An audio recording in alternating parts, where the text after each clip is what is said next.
नमस्कार दोस्तों, वेद वेदांत चैनल में आपका बहुत बहुत स्वागत है। श्री स्वामी जी के मुख से वेद मंत्रों के सही प्रमाणिक अर्थ जानने के लिए हमारे चैनल को लाइक, सब्सक्राइब और शेयर ज़्यादा से ज़्यादा करें, ताकि वेदों का अर्थ प्रमाण सहित सभी के पास पहुँचे। अगर आपको कोई भी शंका या समाधान चाहिए हो तो हमारे व्हाट्सएप नंबर पर आप मैसेज भी कर सकते हैं और नीचे कमेंट बॉक्स पर आकर आप मैसेज भी कर सकते हैं हमें। धन्यवाद। यो आसो आदित्य पुरुषः सो आसो अहम् ॐ खं ब्रह्म।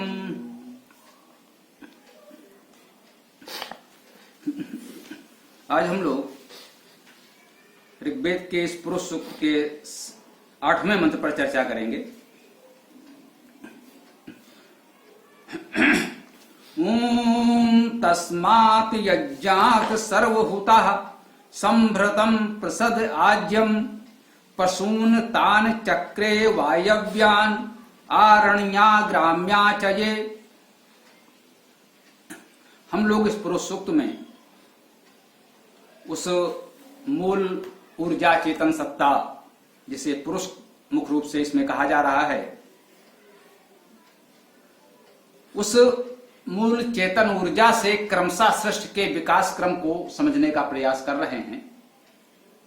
पुरुष सूक्त सृष्टि का सृजन का सूक्त माना जाता है। इस सूक्त में उसे पुरुष तो कहा ही गया है, यंज शब्द से, यजन शब्द से भी उसे संबोधित किया गया है, बोलचाल में जिसे हम लोग यज्ञ भी कहते हैं। तो उसमें जा और या है, गा नहीं है। तो इस विषय के लोग तो यज्ञ कहते हैं, यजन कहते हैं, लेकिन जन सामान्य बोलचाल में यज्ञ भी कह देते हैं। तो तस्मात् यज्ञात सर्वभूताः, ये यज्ञात जो आया है उस यजन से। इसके पहले के मंत्रों में हमने ये भी देखा कि जो देव शक्तियां हैं, पिछले मंत्र में उसमें साध्या और ऋष्या शब्द भी आया, उन्होंने भी यजन किया।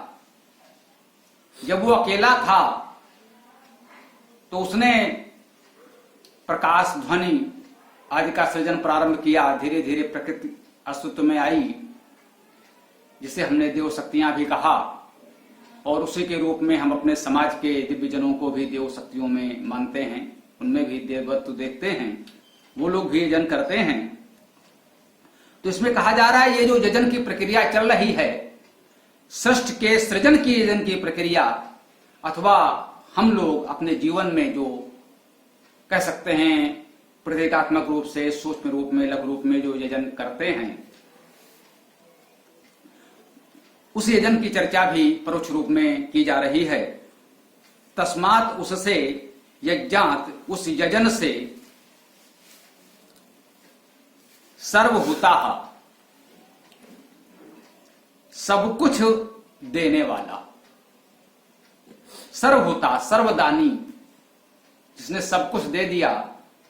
जैसा कि हम चर्चा कर चुके हैं, हु दाने, दाना दानयो धातु है, को धातु का मुख्य अर्थ तो देना है, परंतु उसमें आदान प्रदान का भाव है। आवश्यक होने पर हम कुछ लेते भी हैं, प्रकृति से हम लेते हैं तो प्रकृति का संरक्षण करें, उसको कुछ देते भी नहीं, ये भाव भी है। और यही प्रक्रिया समाज में भी हमारे आपके बीच आदान प्रदान की चलती है।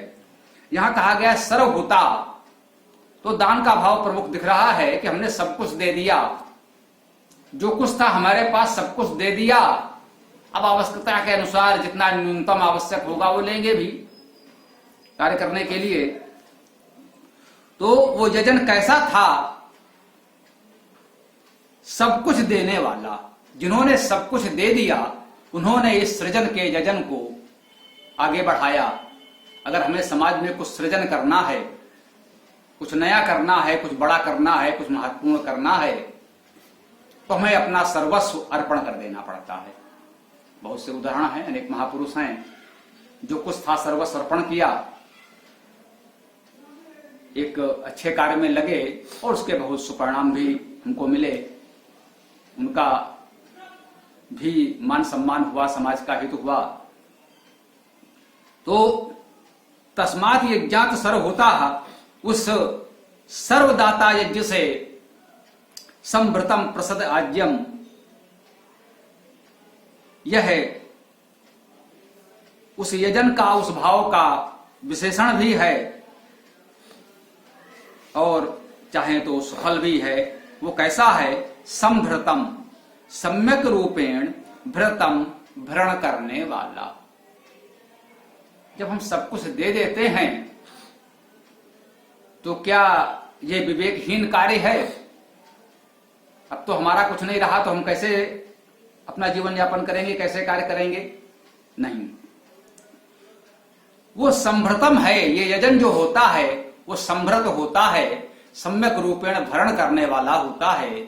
जब हम समाज के भरण के लिए सब कुछ दे देते हैं तो हमारा भरण भी समाज से होता ही है, इसीलिए तो उसे यजन और हवन कहा गया है। दान के साथ आदान प्रदान का क्रम चलेगा, तभी तो उसमें सृजन और यजन हवन हो सकेगा। प्रसद आज्यम, प्रसद आज्य को, प्रगति को, सरलता को, अभिसिंचन को। प्रस धातु का अर्थ जाना भी है, गतो धातु है, प्रसगतो धातु, जाना चलना। इसमें सरल होना, अभिसंचन करने का भाव भी है। गति तो सहज भाव से प्रकृति में हो ही रही है, जीव भी निर्जीव भी।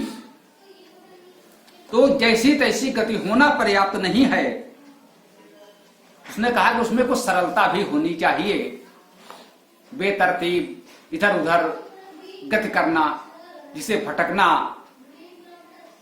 कहते हैं, भ्रमित तो होना कहते हैं, वो गति नहीं। गति हो तो सरल हो, समझ में आने वाली हो, किसी लक्ष्य की ओर जाने वाली, एक दिशा में हो और अभिसिंचन करने वाली हो। जो हमारी गति है, प्रगति है, हमारा कार्यकलाप है, वो कहीं ना कहीं जनहित का, समाज के हित का अभिसिंचन करे, कुछ अच्छे को सींचे, तब उस गति का महत्व है। प्रसद आज्यम, आज अजगतो धातु है, इसमें स्थापन करने का भाव है। गतो तो है, गति बहुत व्यापक शब्द है, अनेक धातु में गत्यर्थक हैं, तो वहां गति से बहुत व्यापकता का भाव होता है। जो भी हमारा क्रियाकलाप है गतो धातु में, गत्यर्थक धातुओं में एक प्रकार से सम्मिलित हो जाता है। जाना, जानना, पाना एक साथ माना जाता है, ये हम लोग बहुधा कहते हैं। कहीं कहीं उसके साथ कुछ विशेष अर्थ जुड़े होते हैं, जैसे इसमें अज धातु में, अजगतो धातु में स्थापन का भाव है। प्रसद भी गतो धातु थी, उसमें सरलता और अभिसिंचन का भाव साथ में जुड़ा हुआ था प्रमुखता से।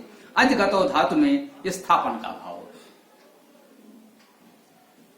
केवल ऐसी गति जिसका कोई लक्ष्य न हो, उसका कोई परिणाम न हो, उस गति की बात इस यजन में नहीं की जा रही है।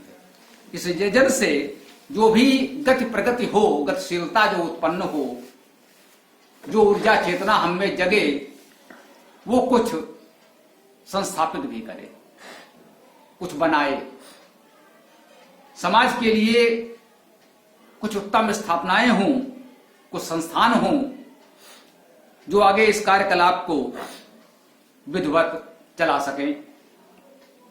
तो इस यजन से सबका भरण करने की बात आई, सरलता अभिसिंचन की बात आई और संस्थापन की बात आई। इस यजन में ऐसा कुछ होना चाहिए, तब ये यजन सार्थक है, तब ये यजन सृजन का, सृष्टि का संवाहक बनता है।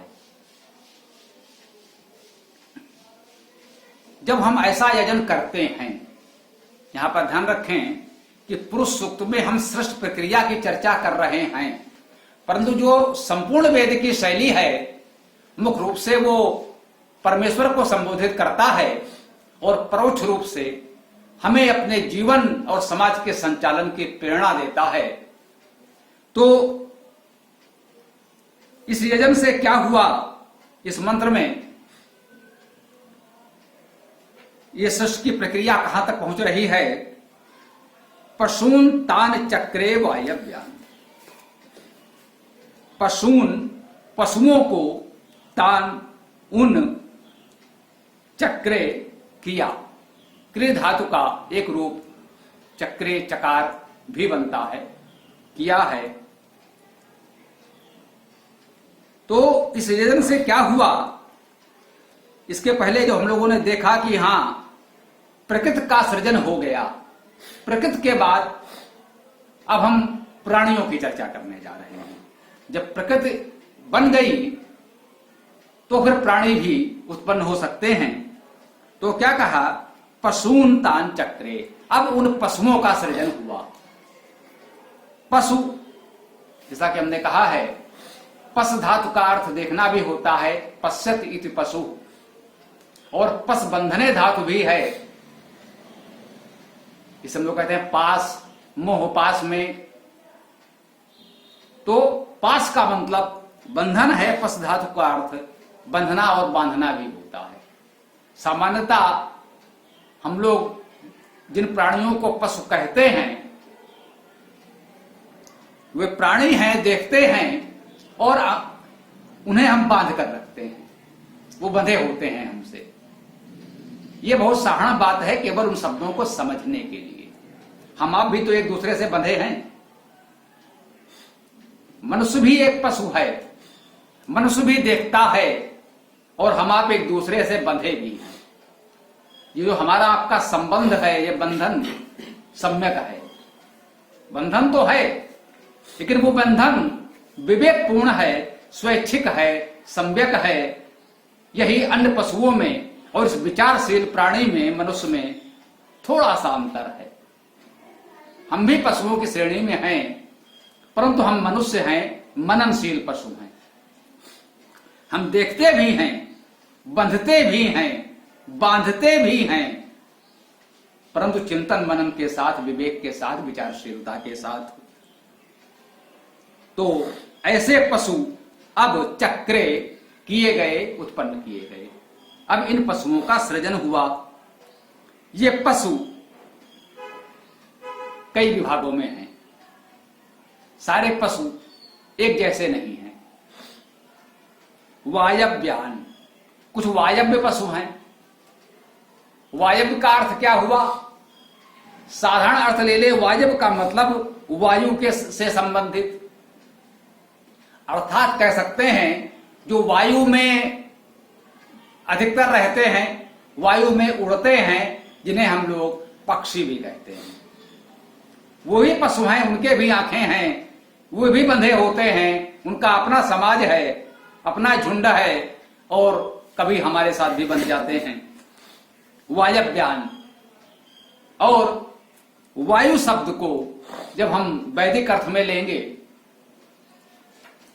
तो वा धातु क्या है, वात, प्रवाह होना भी है, गति करना है, चलना है, बहना है। वे बुनना है, अर्थात कुछ सृजन करना है। ये पक्षी भी अपना घोंसला तो बुन ही लेते हैं, इसलिए भी हम उन्हें पक्षी कह रहे हैं, वायव्य कह रहे हैं कि इतनी सृजनशीलता तो उनमें भी है कि वो अपने निवास को अपने तरीके से, अपनी सामर्थ्य भर कुछ ना कुछ तो वो कर ही लेते हैं। तो ये वायव्य पशु कहे गए। वायव्य हैं और उनके साथ उनकी गतिशीलता और सृजनशीलता की चर्चा भी वैदिक अर्थ में इस वायव्य शब्द में मानी जाएगी। और पशुओं की दूसरी श्रेणी है आरण्या। अरण्य सामान्यतः हम लोग वन, जंगल को कहते हैं। ये पशु थे जो वायु में थे और ये पशु हैं जो जंगलों में हैं। वनों में, जंगलों में विविध पशु हैं, हम सब जानते हैं। उनकी अनंत प्रजातियां हैं, ये वन्य पशु हैं। ये सब उस सृष्टि की सृजन की प्रक्रिया में उत्पन्न हुए सभी पशुओं के अपने गुणधर्म हैं। और तीसरी श्रेणी है ग्राम्याचये, और जो ग्राम्य पशु हैं। ग्राम जो हमारे ग्रामों में रहते हैं। बहुत से पशु हम अपने ग्रामों में, अपने निवास पर, अपने में रखते हैं। वे पशु हैं, हमसे बंधे भी होते हैं। ग्राम शब्द का क्या अर्थ है? सहज भाव से हम जानते हैं ग्राम क्या है। कुछ लोगों के निवास का एक समूह है, एक स्थान पर बहुत से लोग घर बनाकर रहने लगते हैं, उसे हम ग्राम कहते हैं, गांव कहते हैं। ग्राम शब्द का अर्थ क्या है? ग्राम भी एक धातु है संस्कृत में, उसका अर्थ होता है बुलाना। हमने अपने लोगों को बुलाया और एक स्थान पर रहने के लिए सहमत किया, एक वसति बसा ली, वो ग्राम कहलाई। और क्या है? कोई किसी को भी बुला लेता है, पशु पक्षी कीट पतंग सबके बुलाने के अपने तरीके हैं, हम सब पढ़ते हैं जीव विज्ञान में। तो मात्र इतना बुलाने से ग्राम नहीं बसता। अगर ग्राम को बसाना है तो ग्राम धातु के अर्थ में बुलाने के साथ बुद्धिपूर्वक कहना है, एकत्र करना है। केवल बुलाया, लोग आ गए, हाँ भाई क्या है, लो भाई हालचाल हो गया, बातचीत हो गई, चलो भाई चल दिए, नहीं। बुलाते हैं फिर बुद्धिपूर्वक अपनी बात कहते हैं। फिर क्या होता है? एकत्र करना, यह भी उसी धातु के अर्थ में सम्मिलित है। बुद्धि विवेक पूर्वक उनसे चर्चा करके हम सहमत करते हैं कि हम सबको अब जहां एकत्र होकर रहना है, तब ग्राम बसता है। ग्राम का सृजन, उसका निर्माण तब होता है, और इस ग्राम में रहने वाले जो पशु हैं वे ग्राम्य पशु कहे गए, ग्राम्याचये। पशुओं की ये साधारण सी श्रेणी इस मंत्र में बताई गई। वायव्य पशु, आरण्य अर्थात वन के पशु, और ग्राम्य अर्थात हमारे मनुष्य के समाज में ग्रामों में रहने वाले पशु।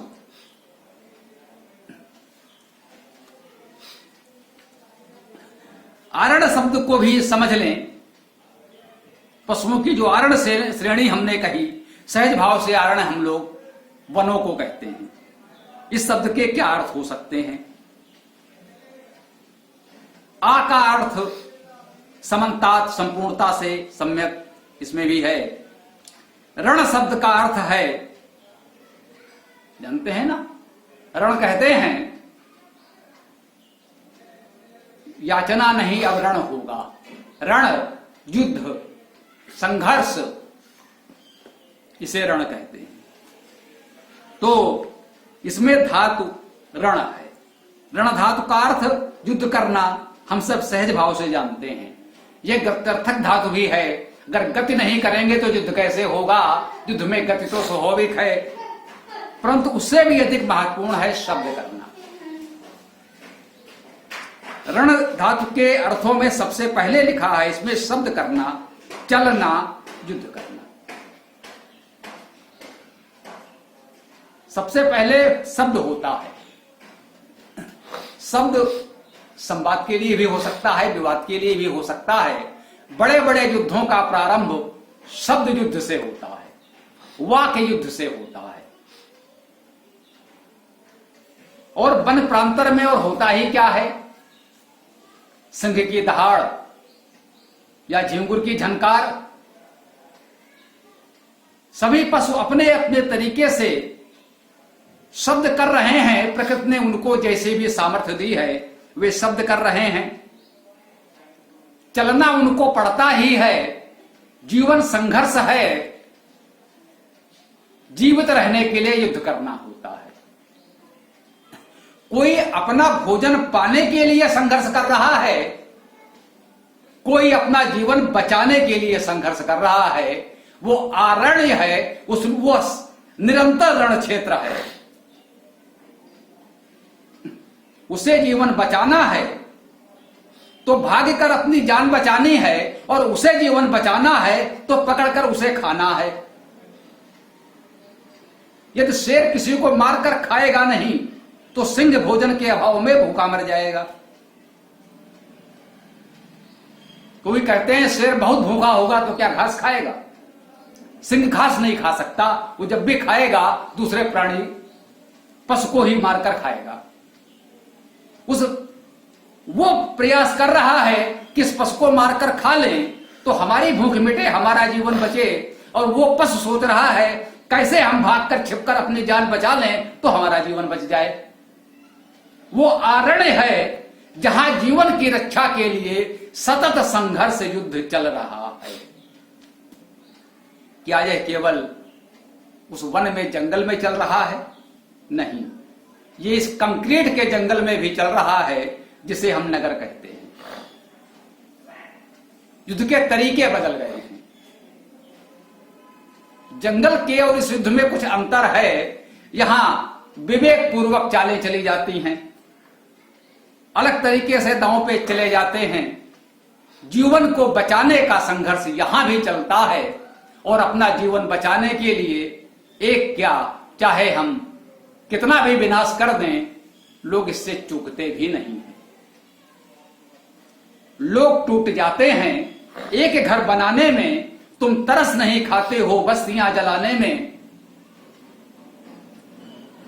इस नगर कहे जाने वाले आरण्य में भी ऐसे ऐसे हिंसक पशु होते हैं जो उनसे अधिक घातक हैं।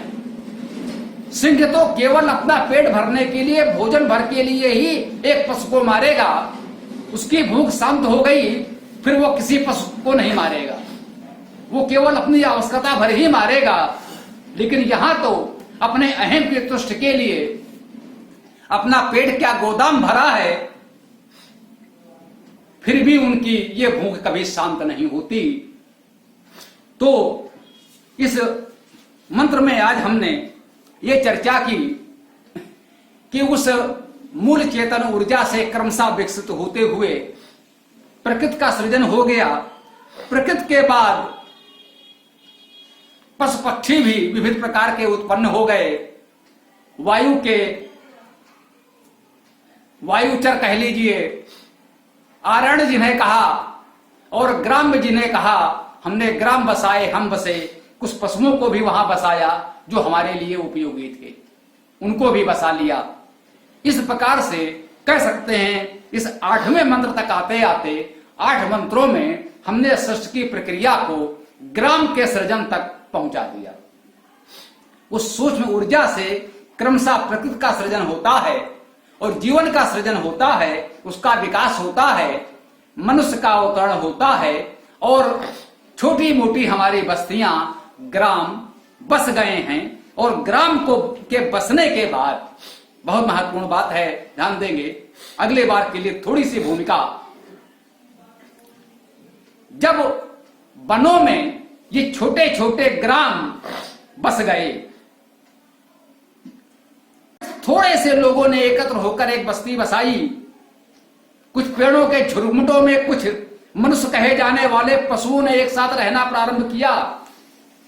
वो ग्राम है, वो आज की विकसित सभ्यता नहीं है। उनके पास पहनने के लिए वस्त्र नहीं होंगे, कोई बात नहीं। उनके पास कोई यंत्र उपकरण नहीं होंगे, कोई बात नहीं। लेकिन उनके पास एक विवेक है, विचारशीलता है, संवाद है।